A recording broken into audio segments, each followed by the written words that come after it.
هیچ مشکل نیست. اگر مرا میکشه، اگر مرا زنده میگیره، ما لوکیشنم برات تری میکنم، ما دبای زرد اینجا جور میکنم، سرطان من تیاری میکنم، سری کاپیر زن من تیاری میکنم.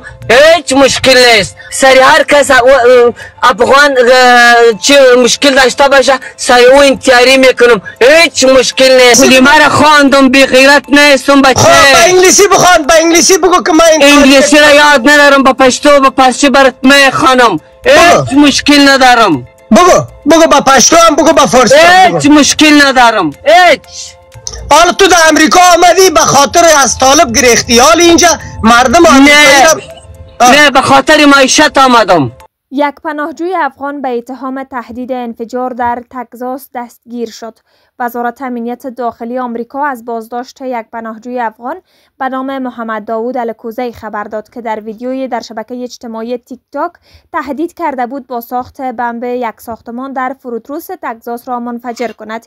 این بازداشت پس از تیراندازی یک پناهجوی افغان دیگر به 2 عضو گارد ملی سبب تشدید تدابیر امنیتی و توقف روند صدور ویزا برای افغانها شده است.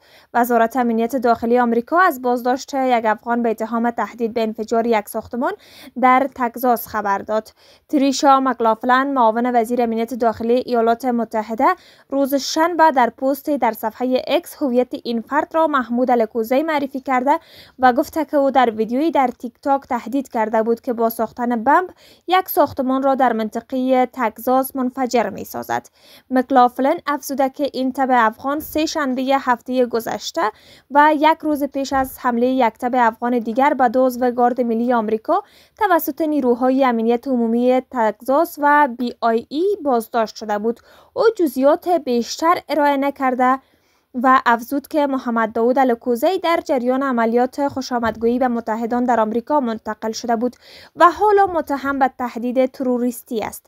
این در حالی است که چهارشنبه هفته گذشته یک مهاجر افغان دیگر به نام رحمان الله لکنوال به اتهام شلیک به 2 عضو گارد ملی آمریکا در واشنگتن بازداشت شد. رویدادی که سبب شد تا روند درخواست مهاجرتی افغانها به آمریکا و صدور ویزا به دارندگان پاسپورت افغانستان متوقف شود.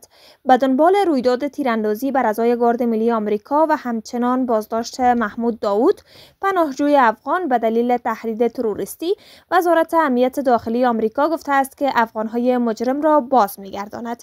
وزارت امنیت داخلی آمریکا امروز یک شنبه 9 قوس فهرست و تصویرهای 6 پناهجوی دیگر افغانستان را منتشر کرده و افزوده که آنان به کشورشان بازگردانده خواهند شد.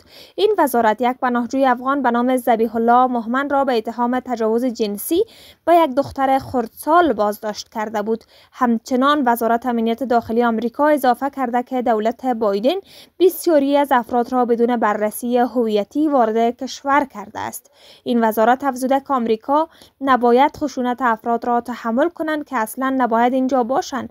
وزارت امنیت داخلی آمریکا در حال از بازگرداندن پناهجویان مجرم افغان سخن گفته که 4 روز پیش از این رحمان لکنوال، پناهجوی افغان، بر 2 عضو گارد ملی در نزدیکی کاخ سفید تیراندازی کرده بود. بر اساس گزارش‌ها در اثر این تیراندازی 1 تن کشته و 1 سرباز دیگر در وضعیت وخیم صحی قرار دارد.